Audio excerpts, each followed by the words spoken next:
안녕하세요. 이런 사연은 처음 보내봐서 어떻게 운을 떼어야 할지 고민이 많이 되네요.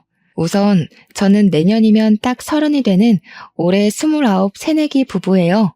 남편은 저보다 2살 연상이고요. 저희는 아직 결혼한 지 1년 조금 넘은 부부니까 신혼이라고 봐도 무방한 새내기 부부 맞겠죠? 우선 제가 이 사연을 보내게 된 가장 큰 이유는 딱 한 명만 꼽기는 힘들 것 같아요. 이렇게 우리의 결혼 생활이 단기간에 끝나게 될 줄은 몰랐거든요. 제 남편은 정말 너무 다정했었어요. 내가 늘 불안증이 있나 싶을 정도로 불안했던 과거의 연애들과는 달리 남편과 있으면 마음이 너무 안정이 되었어요. 하지만 그 다정에 속았던 게 아닌가 싶기도 해요. 왜냐고요? 바로 제 남편이 마마보이였거든요. 말로만 듣던 그 마마보이가 제 남편일 줄은 정말 꿈에도 몰랐습니다. 물론 이제는 전 남편이 된 사람이지만 그래도 남편이라고 칭하며 제 사연을 들려드리도록 할게요. 아마 제가 연애와 결혼이 이렇게 다르다는 걸 진작 알았더라면 결혼을 하지 않았을 거라 다짐했을 텐데 말이죠. 아무튼 제 이야기를 시작해 보도록 할게요. 제가 남편과 처음 만나게 된 거는 아마도 거의 대학교 4학년 졸업 직전쯤이었어요. 솔직하게 남편을 만나기 전까지는 연애에 크게 관심이 없는 편이었어요. 뇌리에 꽂힐 만한 사랑을 해본 적이 없었기 때문에 남자에게도 그다지 관심이 있는 편은 아니었죠. 그런데 어느 날 친구가 허겁지겁 달려와 제발 과 미팅에 좀 같이 나가달라고 부탁하는 거예요. 제가 조금 낯가리는 성격이기도 하고 연애를 꼭 해야만 하나 하는 타입이라 과 미팅이라는 거는 한 번도 나가본 적이 없었거든요. 야, 제발 한 번만 과 미팅에 같이 좀 나가주라. 응?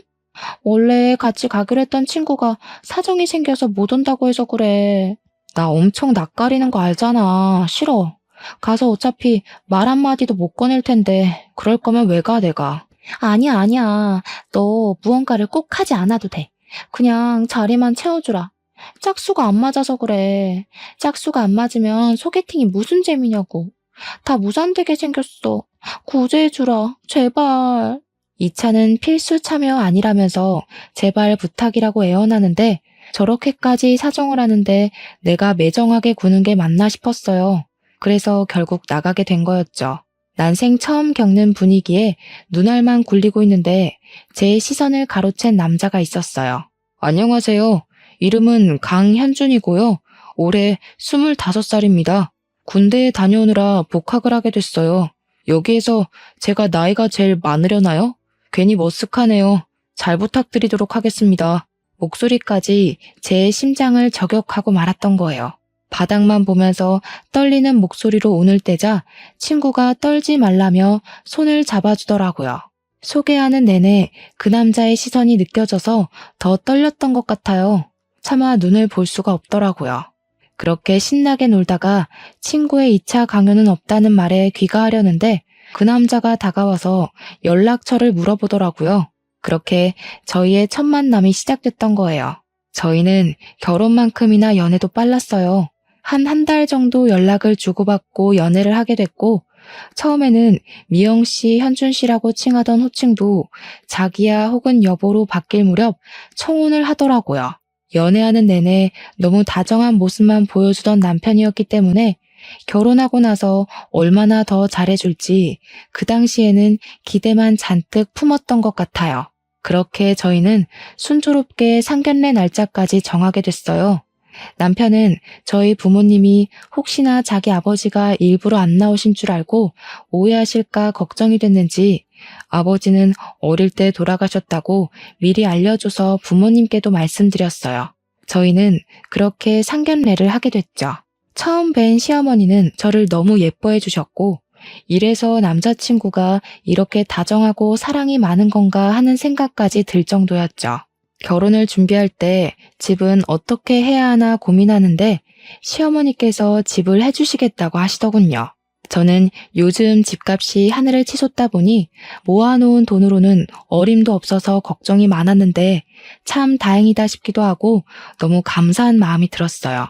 다만 조건이 하나 붙었습니다. 바로 카드키가 2개가 나오는데 시어머니께서 하나는 본인을 달라고 요구하시더라고요. 어떻게 해야 할지 고민했지만 남편은 자기가 비밀번호 누르고 들어오면 된다며 그냥 드리자고 하길래 저는 남편의 말을 들을 수밖에 없었어요. 그래서 하나는 제가, 하나는 시어머니가 가지고 있고 남편은 비밀번호를 누르고 들어와야 했죠. 처음 몇 개월은 문제가 될 게 하나도 없이 잘 지나갔었어요. 문제가 터진 거는 결혼 후 한 5개월 정도 지났을 때 그쯤이었어요. 저와 남편은 평소에도 궁합이 좋았지만 속궁합도 꽤 좋은 편이었거든요. 그래서 자주 하고는 했어요.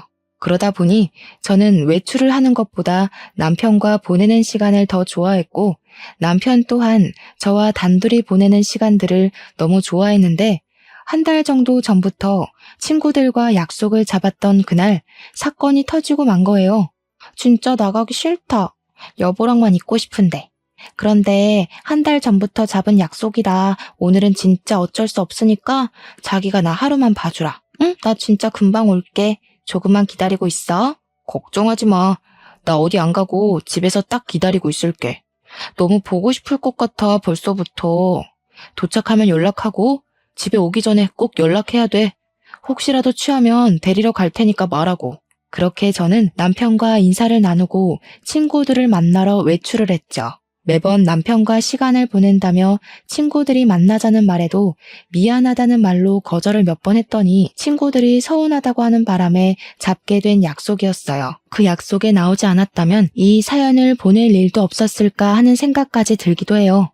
친구들과 신나게 놀고 집으로 귀가하기 전 남편이 집에 오기 전에 연락해달라던 게 떠올라서 남편에게 전화를 걸었어요. 똥강아지처럼 기다리고 있었는지 언제 오냐면서 보채길래 곧 갈 거라고 조금만 기다리라고 하고 끊었어요. 서둘러 가고 싶은 마음에 택시를 잡고 가는 중이었는데 갑자기 문자 한 통이 오는 거예요. 확인해보니 시어머니셨어요. 엄청 장문의 메시지가 왔길래 읽어봤는데 아직도 충격이 가시지를 않아요. 예, 아무리 시대가 변했다고 한들 이러는 거 아니다. 내가 내 아들을 어떻게 키웠는데 네가 내 아들을 이딴 식으로 대하니? 이런 수치심도 없는 년. 너는 하느님께 죄의식도 없니? 하느님께 사죄나 하거라. 나는 너를 그렇게 좋게 봤건만 네가 그렇게 천박한 년인 줄은 몰랐다. 실망이구나. 저는 메시지를 읽고 머리가 띵했어요. 방금까지 남편에게 귀가한다는 연락까지 하고 기분 좋게 집에 가는 도중에 받은 문자 메시지는 너무 충격적이라 이게 무슨 일인가 싶었죠. 여태껏 남편과 사는 동안 시어머니의 이런 모습은 본 적도 없었어요. 당황스러워서 기사님께 조금만 서둘러서 가달라고 집에 급한 일이 생겼다며 부탁을 드리니 알았다며 속도를 내주시더군요. 얼른 집에 들어가 보니 남편은 옷 하나 걸치지 않은 상태로 울고 있었어요. 무슨 일이냐며 물어보니 남편이 그러더군요. 그게 내가 자기가 곧 귀가한다고 하길래 내가 오늘 너무 이벤트를 해주고 싶어서 자기 놀라게 해주려고 했는데 하필 그때 엄마가 들어오셔가지고 내 모습 보고 가신 것 같아. 우리 엄마 화 많이 난 것 같은데 어떻게 하지 자기야? 아, 나 이런 적 처음이라 어떻게 해야 할지 모르겠어. 그러면서 눈물을 그칠 줄을 모르더라고요. 남편에게 들은 사연은 정말 웃음도 안 나오더라고요. 사연은 이랬습니다. 남편이 저를 위해 이벤트를 준비해주고 싶어서 에이프런 앞치마만 걸친 채 저를 기다리던 중이었는데 갑자기 문이 열리는 소리가 들렸고 남편은 제가 들어오는 줄 알고 그 차림으로 오셨습니까 사모님 하며 달려 나왔다는 거 아니겠어요? 남편은 시어머니랑 눈이 마주쳐서 깜짝 놀라서 방으로 들어갔다가 나왔는데 남편의 차림새를 본 시어머니께서 반찬을 가져다 주려고 오셨다가 화가 잔뜩 나서 반찬만 두고 돌아가셨다는 거였어요. 너무 당황스러웠지만 남편을 달래는 게 급선무 같아 남편을 달래준 후 시어머니에게 전화를 걸어봤어요. 제 입장에서 그런 상륙을 들은 게 당황스러웠지만 시어머니께서도 그런 아들의 모습을 보는 게 많이 당황스러우셨을 거라 어떻게든 이해해 보기로 하고 자초지종 설명을 하고 오해를 풀고 싶어 전화를 걸었어요. 그런데 시어머니께서는 단단히 화가 나셨는지 제 전화를 받지 않으시더라고요. 아마 이때부터였던 것 같아요. 시어머니가 저를 미워하기 시작하셨던 게, 제 연락을 전혀 받지 않으시다 보니 남편은 본인이 어떻게든 시어머니 기분을 풀어보겠다며 매일 시어머니 댁으로 퇴근을 했어요. 그렇게 시어머니 댁에 가면 집에는 거의 들어오지 못하고 바로 출근하는 날이 허다했죠. 그래도 보통 신혼집에는 들어오지 않나요? 이해도 안 가고 서운한 마음도 들었지만 시어머니가 저희 엄마라고 생각해도 나는 남편처럼 행동했겠지, 아마 그랬을 거야 하면서 이해해 보려고 노력했어요. 자기 엄마인데 어쩌겠나 싶은 마음으로요. 그런데 몇 달을 그렇게 해도 참았는데 그 강도는 심해지면 심해졌지 줄어들 틈이 보이지를 않았어요. 결국 사건이 하나 터지게 된 거예요. 어떤 영문인지는 몰라도 남편이 휴가를 열흘 정도 얻게 되었다고 하더라고요.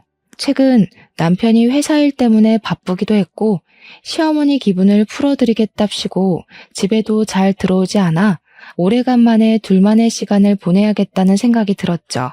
그래서 태어나서 해외여행을 한 번도 가본 적 없었던 저는 이 기회에 해외여행을 가보자고 남편에게 이야기를 꺼내게 됐어요.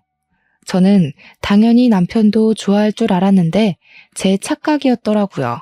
자기야, 우리 요즘 너무 같이 시간을 보내지도 못했고 여행 안 가본 지도 꽤 됐잖아. 당신 휴가 동안 해외여행 다녀오는 거 어때? 늘 국내만 다녀봤지 해외는 한 번도 가본 적 없잖아. 나 태어나서 한 번도 못 가봐서 너무 가보고 싶어. 자기야, 미안한데 엄마가 이번 휴가에 일주일 정도는 엄마랑 같이 있어달라고 하시네.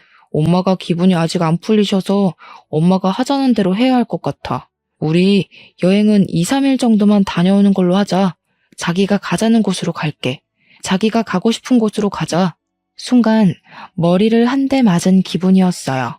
지금 내가 잘못 들은 건가 싶었죠. 물론 시어머니 기분이 상하셨다는 것은 알지만 몇 달을 집에 들어오지도 않고 시어머니 곁만 지켜도 다 이해해 주려고 노력했는데 슬슬 한계가 오는 기분이었어요. 날이 가면 갈수록 이게 내 남편인 건지 시어머니 남편인 건지 헷갈릴 정도였죠. 결혼 초에는 저에게서 떨어질 줄 모르던 남편은 저랑 있는 시간보다는 시어머니와 보내는 시간이 더 많아졌고 저와 있는 시간이 예전에 비해 현저히 줄어드는 게 확 느껴질 정도였어요.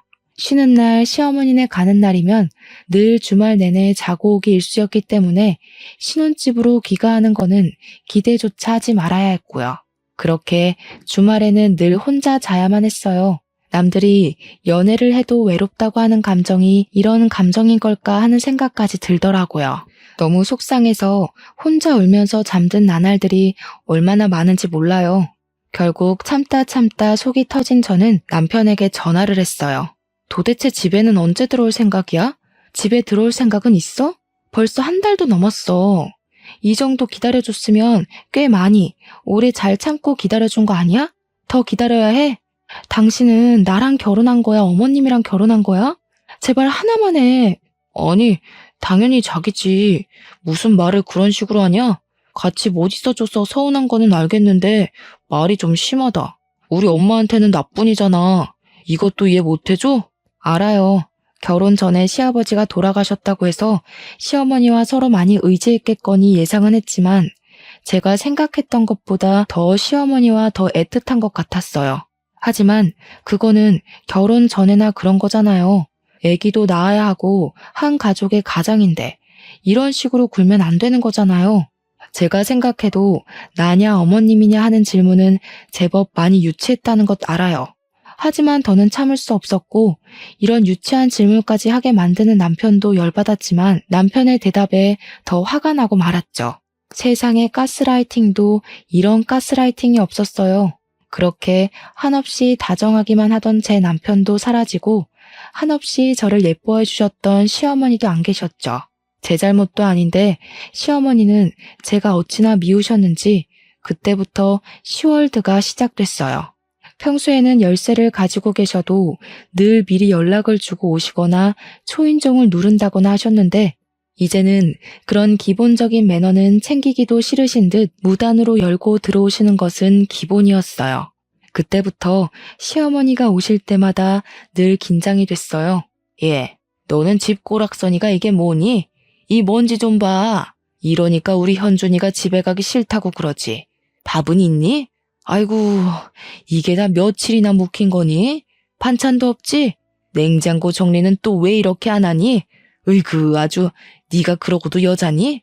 늘 이런 식으로 자꾸만 혼을 내시고 잔소리를 하기 일쑤였어요. 처음에는 솔직히 너무 긴장도 되고 무서워서 그저 죄송합니다, 죄송합니다 하기만 바빴어요. 그런데 가만히 듣고 있으니 황당하더라고요. 남편이 집에 가기 싫다고 한 게 아니라 본인이 안 놔주신 거면서 웃음도 안 나오더군요. 대충 다시 청소했다 싶어 조금이라도 쉬려고 하면 시어머니는 다시 저를 부르시고는 했어요. 얘야, 저녁 먹을 시간 됐다. 얼른 상 차려라. 아, 냉장고에 먹을 것도 없던데 장부터 봐야 하는 것 아니니? 너 또 게을러서 아직도 장 안 봤지? 얼른 다녀와라. 안 그래도 남편한테 부탁해뒀어요. 마트에 들러서 오는 길에 좀 사달라고요. 곧 올 거라 남편 오면 금방 준비해 드릴게요. 뭐? 정신 나갔니? 이게 어디 일 다녀와서 피곤한 남편한테 일을 시켜? 빨리 안 다녀와? 너 늘 그렇게 네 남편 시켰니? 그러면서 화를 내시는 게 아니겠어요? 너무 어이가 없었어요. 제가 뭐 집에서 놀기만 하는 것도 아니고 저도 직장인인데 말이에요. 하필 오늘이 휴무라서 집에 있던 건데 시어머니 눈에는 제가 노는 걸로만 보이셨나 봐요. 그날 남편이 귀가해서도 시어머니께서는 남편한테도 한마디를 하시더군요.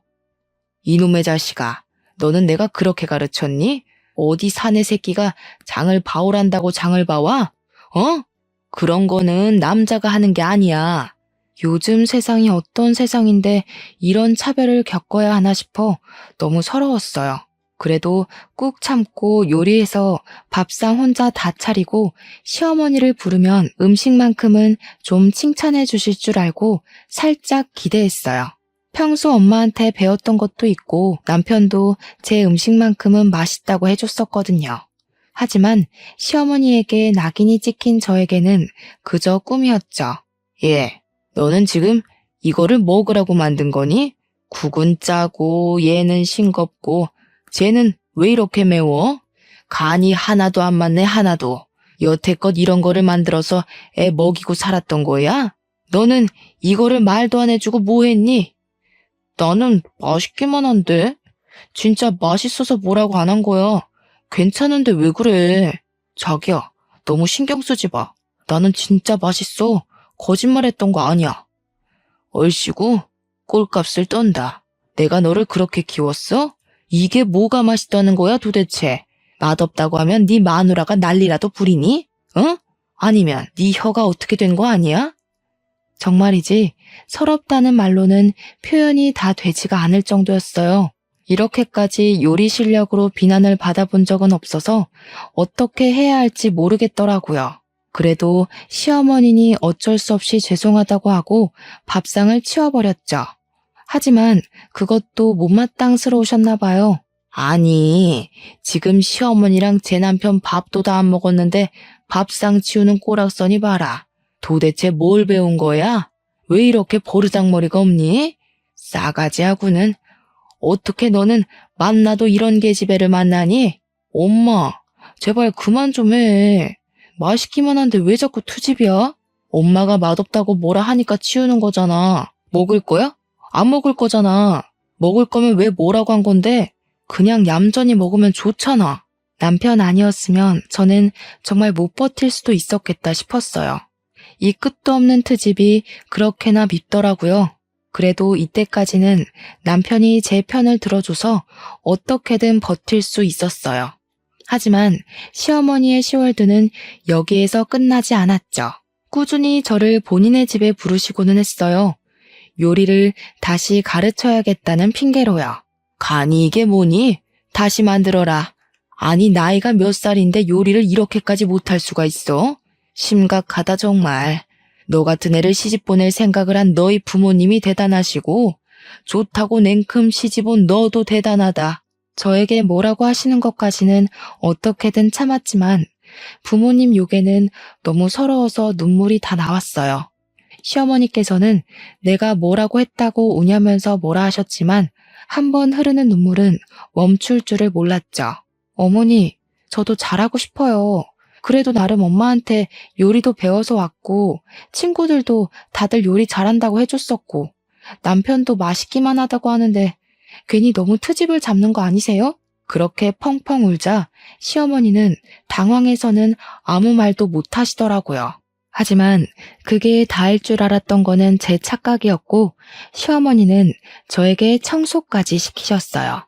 너 이 집 청소 상태가 말이 아니더라. 어디 청소해봐라. 도대체 어떤 식으로 청소를 하길래 집안 꼬락서니가 그 모양 그 꼬락서니인지 내가 직접 봐야겠다. 그러면서 제가 청소를 할 때마다 하나씩 다 트집을 잡기 시작하셨어요. 그래도 여기까지는 약과였다고 생각해요. 그나마 집에 돌아오면 남편이 고생했다며 어깨도 주물러주고 위로해줘서 많이 버틸 수 있었거든요. 하지만 남편이 조금씩 변하고 있는 게 느껴졌어요. 저와 단둘이 상의해야 할 일이 생겨도 늘 저에게는 말도 없이 시어머니와 상의하고 결정을 이미 내린 후 저에게는 마치 통보하듯이 알리는 거는 기본이었고 매번 시어머니에게 용돈을 드리길래 저도 친정에 용돈 좀 드리고 싶다고 말이라도 꺼내면 바로 시어머니에게 전화를 하더라고요. 엄마, 우리 자기가 장모님께 용돈 좀 드리고 싶다는데 드려도 될까? 그냥 엄마한테 주는 만큼만 드려도 되잖아. 우리 자기도 효도하고 싶은 것 같은데 허락해 줄 거야? 이런 식으로 물어보더라고요. 본인은 나한테 물어보지도 않고 시어머니에게 용돈을 드린 거면서 제 친정에 용돈 드리고 싶다니까 왜 시어머니에게 그거를 물어보고 있느냐고요. 당연히 시어머니는 안 된다고 하셨죠. 그날은 남편과 정말 대판 싸운 것 같아요. 너는 도대체 누구 편이냐면서요. 진짜 문제가 터진 거는 명절이었어요. 결혼하고 처음 맞이하는 명절에 저도 오랜만에 부모님을 뵐 생각에 잔뜩 들떠 있었는데요. 시댁에 먼저 가서 인사를 드리는데 시어머니께서는 피곤하다는 것을 이유로 저에게 일을 다 떠맡기고는 누워서 쉬고만 계셨어요. 물론 일도 저 혼자 다 해야만 했고요. 그래도 이것만 다 해놓으면 엄마를 보러 갈 수 있다는 생각으로 조금만 참자, 조금만 버티자, 이것만 하고 집에 가자 하며 연보를 외우듯이 속으로 중얼거리면서 했죠. 더 서운했던 거는 남편이었어요. 평소라면 제 편에서 같이 도와줬을 남편이 시어머니 눈치를 보느라 시어머니 옆에서 누워만 있더라고요. 그래도 어떻게든 다 끝내고 나서야 드디어 친정에 갈 수 있다는 생각에 안도의 한숨을 내쉬었습니다. 어머니, 저 이제 친정에도 인사를 좀 드리러 다녀오고 싶은데요. 슬슬 일어나 봐도 될까요? 친정 부모님 뵌 지도 오래됐고 해서 좀 뵈러 가고 싶어요. 요즘 바빠서 통 못 배웠거든요. 네가 드디어 정신 나갔구나. 어디 결혼한 여자가 시댁을 버리고 친정에 갈 생각을 해. 나 때에는 그런 거는 상상도 못했다. 허튼 수작 부리지 말고 얌전히 설거지까지 다 해놓고 가라. 하지만 물거품이 되었죠. 시어머니는 저를 놓아줄 생각이 없으시더라고요. 하라는 것도 다 했는데 이렇게까지 억지로 안 놓아주실 줄은 몰랐던 거예요. 그래서 남편에게 가서 말했죠. 오늘 친정에 간다고 부모님한테 다 말씀을 드려놔서 부모님도 잔뜩 기대하고 계시는데 어떡해. 어머니가 허락을 안 해주시잖아. 자기가 잘 말씀 좀 드려봐, 응? 아, 요즘 내가 자기 편만 든다고 엄마도 잔뜩 삐치고 화나셔서 내 말을 안 들으셔. 진짜 미안해. 어쩔 수가 없겠다. 그냥 내년에 꼭 가겠다고 말씀드리고 내년에 더 맛있는 것도 사드리고 그러자. 남편에게도 너무 실망스러웠어요. 남편만큼은 제 편이라고 생각해서 여태 시어머니가 아무리 갈구셔도 다 참고 넘어갈 수 있었던 건데 남편마저 저에게 등을 돌린 것만 같은 기분이 들더라고요. 배신감도 드는 것 같았어요. 여태껏 우리 친정에는 신경 한 번도 안 써주고 저는 시댁에만 용돈을 드리고 해도 다 이해하고 넘어가 줬는데 이게 뭔가 싶었어요. 당신 진짜 많이 변한 거 알아? 혹시 사랑도 식었니? 나랑 이혼하고 싶어서 그래? 나는 그래도 당신이 내 편이라고 생각해서 믿고 버틴 건데 오늘은 조금 많이 실망스럽다. 그러고는 울면서 밖으로 뛰쳐나왔어요. 남편이 꾸준히 전화를 걸었지만 일부러 받지도 않았어요. 그리고 바로 친정으로 가서 부모님께 하소연을 했죠. 부모님께서는 단단히 화가 나셔서는 당장 이혼하라고 네가 뭐가 아쉬워서 그런 취급을 당하면서 버티고 있었냐고 하시더라고요. 남편 하나 보면서 버텼지만 이제 내 편도 아닌 남편 때문에 더는 버틸 이유가 없겠다 싶어지니 친정 부모님 말씀에 저도 모르게 수긍을 하게 됐어요. 그래서 그날은 하룻밤 친정에서 부모님과 함께 자고 다음날 바로 일어나서 집으로 향했어요. 아침에 일어나서도 꾸준히 연락이 오더라고요. 사실 바로 말할까도 고민했는데 친정엄마가 당분간은 이혼하자는 이야기를 꺼내지 말라고 하시는 거예요. 이혼할 때에는 증거가 무조건 많이 있어야 좋은 거라면서 변호사 선임해 두고 있을 테니 몰래 증거물을 수집하고 있으라는 말에 저는 남편의 전화를 받고는 아무렇지도 않은 척 지금 집에 가는 중이라고 미안하다며 사과를 했죠.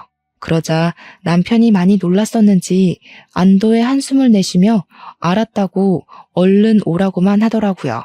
화를 낼 줄 알았는데 생각보다 차분한 말투에 남편이 다시 변했나 싶은 생각도 들었었죠. 그날 이후로 저는 차곡차곡 증거물을 수집하기 시작했어요. 그동안 남편은 변했었냐고 물어보신다면 아니요. 남편이 변했다면 어떻게 증거물을 모을 수 있었을까 싶어요. 그동안 남편과 나눴던 대화, 시어머니와 나눴던 대화들 녹취는 물론 문자 같은 게 오면 전부 캡처해두고 증거물로 차곡차곡 모으고 있었어요. 사람 참 쉽게 안 변하더라고요. 그동안 모아뒀던 증거물들을 친정 부모님께 보여드리니까 바로 부모님이 선임해 두셨던 변호사에게 연락해 물어보신 것 같았어요. 이 정도면 충분할 것 같다는 말이 떨어지던 날 더 지체할 것도 없다는 생각이 들어 남편에게 바로 이혼하자고 말해야겠다 다짐했어요. 그날 저녁에는 또 시어머니네 갈 것 같던 남편이 웬일인지 바로 집에 들어왔더라고요. 지금이 아니면 기회가 없겠다 싶어 남편에게 이야기 좀 하자며 자리에 앉혔습니다. 우리 이혼하자. 나 고민 많이 해보고 이야기하는 거야. 절대 쉽게 꺼내는 말 아니야. 그리고 미리 말하지만 나는 갑자기도 아니야. 정말 많이 참았고 정말 오래 기다렸고 너무 많이 지쳤어. 그게 무슨 소리야. 너무 갑작스럽잖아. 내가 요즘 집에 못 들어와서 그래?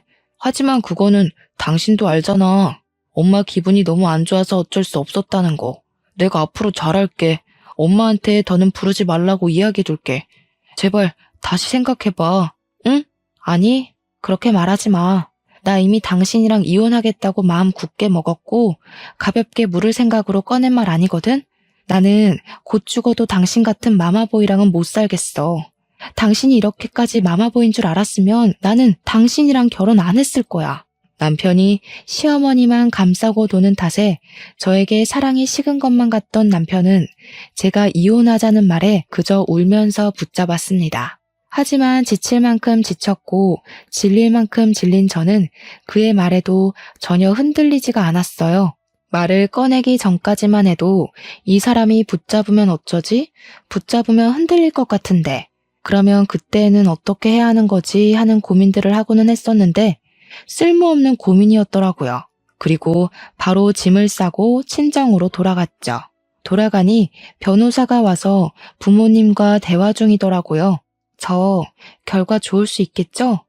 진짜 이 사람이랑 더는 못 살겠어요. 완전 사기 결혼 수준이잖아요. 꼭 이 사람 후회하게 만들고 싶어요. 걱정하지 마세요. 증거물들 보니 아주 꼼꼼하게 잘 모으셨더라고요.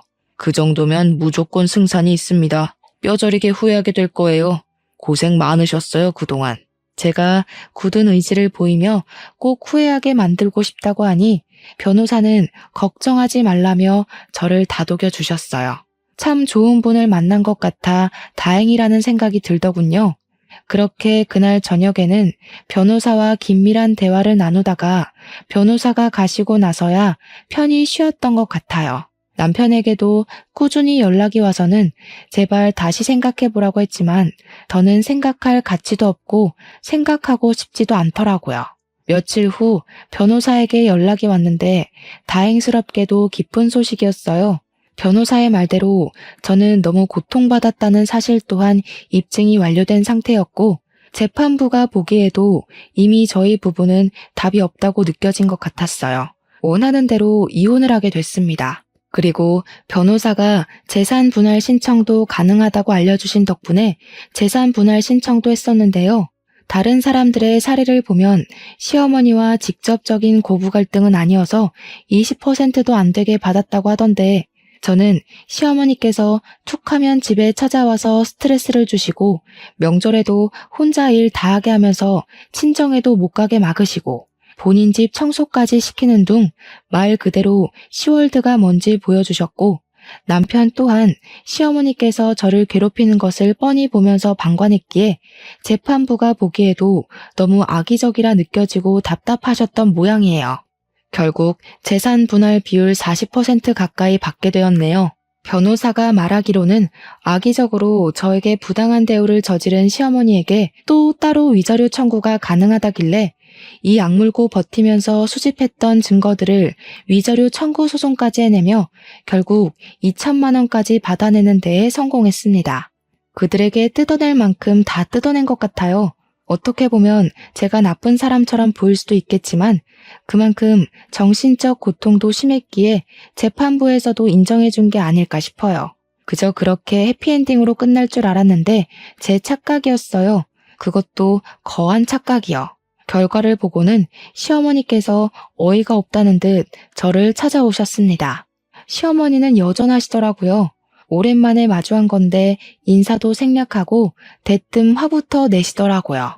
너 정신 나갔어? 이게 어디 건방지게 감히 내 아들 재산까지 넘봐? 게다가 뭐? 위자료 청구? 지금 이게 말이니?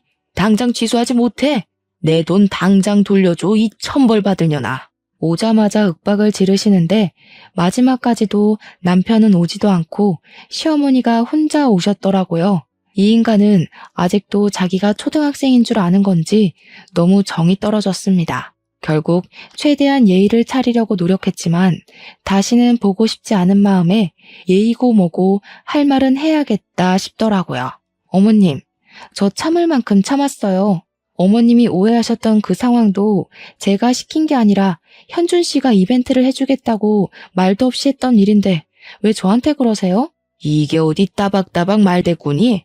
누가 먼저 시작을 했든 그게 무슨 상관이야. 우리 애가 그딴 취향일 리가 없어. 다 사악한 네가 우리 애를 잘못 물들인 거지. 알겠니? 이 사탄 같은 계집애. 최대한 예의를 지키고 대우를 해드리려고 했는데 어머님은 정말 안 되겠네요. 지금 이러시는 것까지 증거물로 보내서 재산 더 뜯기고 싶으세요? 아마 저에게 되게 유리한 싸움이 될 것 같은데 원하신다면 어디 한번 해보세요. 더는 참고 있을 생각 추호도 없으니까요. 시어머니께서는 제 말에 할 말을 잃으셨는지 그저 건방진 것, 어떻게 저런 게 우리 집에 시집을 왔는지 모르겠다며 투덜거리시더군요.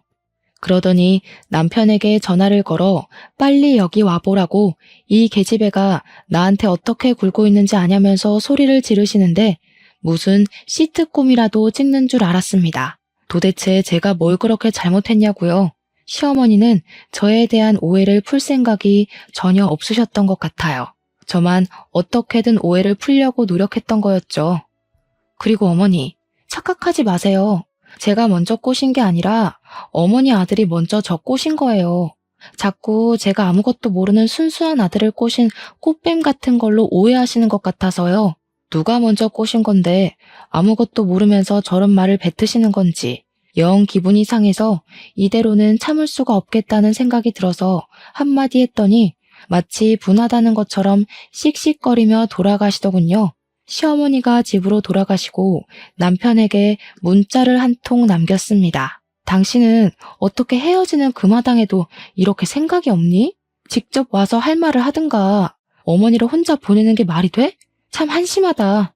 정신연령 어린 티 내지 말고 우리 다시는 보지 말자.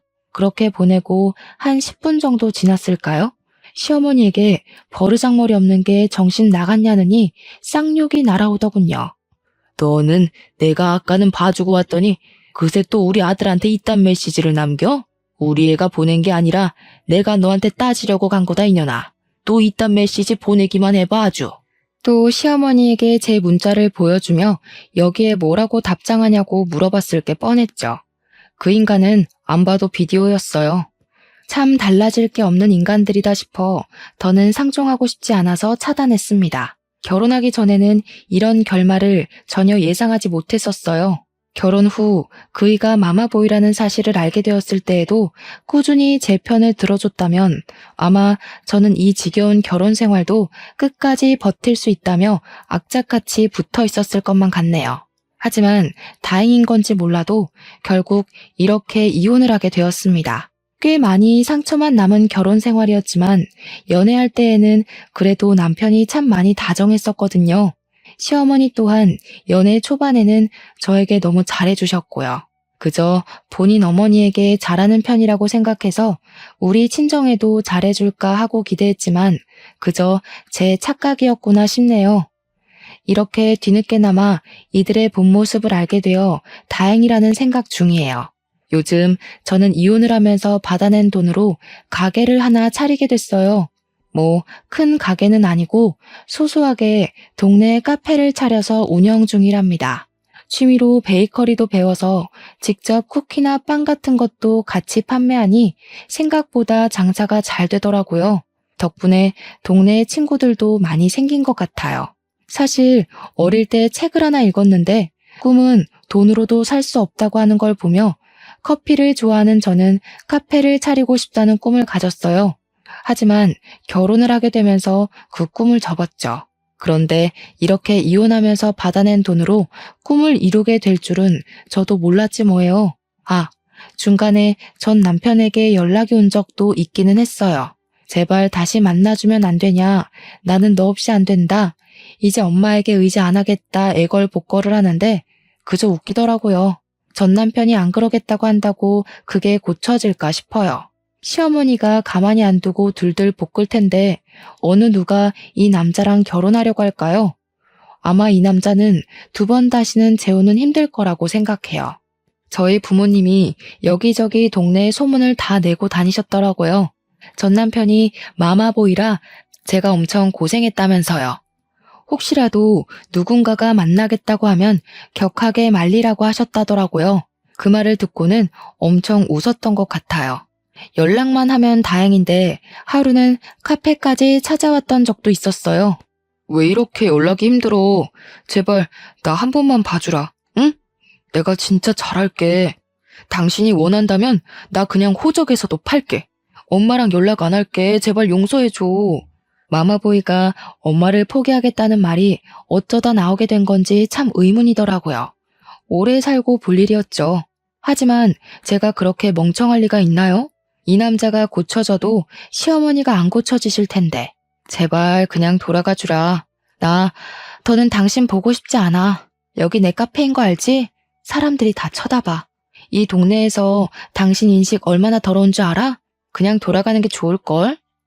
그 말과 동시에 주변 손님들이 다 일제히 저희를 쳐다보더라고요. 그 시선에 전 남편은 겁을 먹었는지 제발 다시 한 번만 생각해달라는 말과 함께 홀연히 나가버리더라고요. 감사의 마음을 담아 손님들에게 간식을 하나씩 나눠드리고 웃으면서 그렇게 끝낸 것 같아요.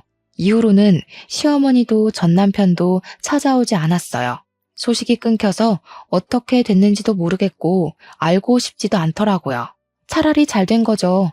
알고 싶지 않은 소식이 자꾸 들리는 것도 꽤 고통이라고 하더라고요. 이대로 평생 안 들렸으면 하는 바람이지만 이 이야기는 요즘 제법 제 안주로 많이 씹히고는 한답니다. 요즘 제 욕심은 별거 없습니다. 크게 욕심은 내지 않으려고요. 소소하게 벌면서 지금처럼만 생활고에 시달리지 않고 먹고 싶은 거 먹고 하고 싶은 거 하고 만나고 싶은 사람 만나면서 내 행복을 우선시하며 지내는 것. 그게 바로 요즘 제 목표랍니다. 행복이라는 게 따지고 보면 크게 뭐가 있는 거는 아니더라고요. 행복이라는 정의를 내리려고 하면 꽤 복잡하고 어려워 보이지만 어떻게 보면 또 단순한 거라서 불행하지 않으면 그것 또한 행복이라는 생각이 들기 시작했거든요.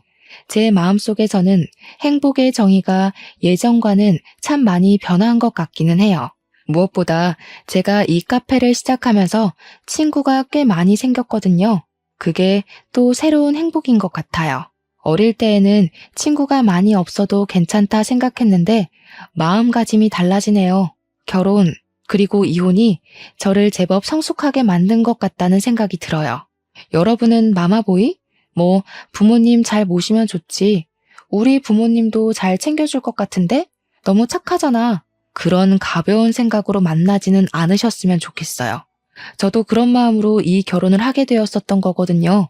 자기 부모님에게도 잘하니 당연히 저희 부모님에게도 잘할 줄 알고 믿고 결혼한 건데 뒤통수 제대로 맞은 거죠. 늘 신중 또 신중하게 생각해 보시고 후회 없는 선택을 하셨으면 좋겠어요.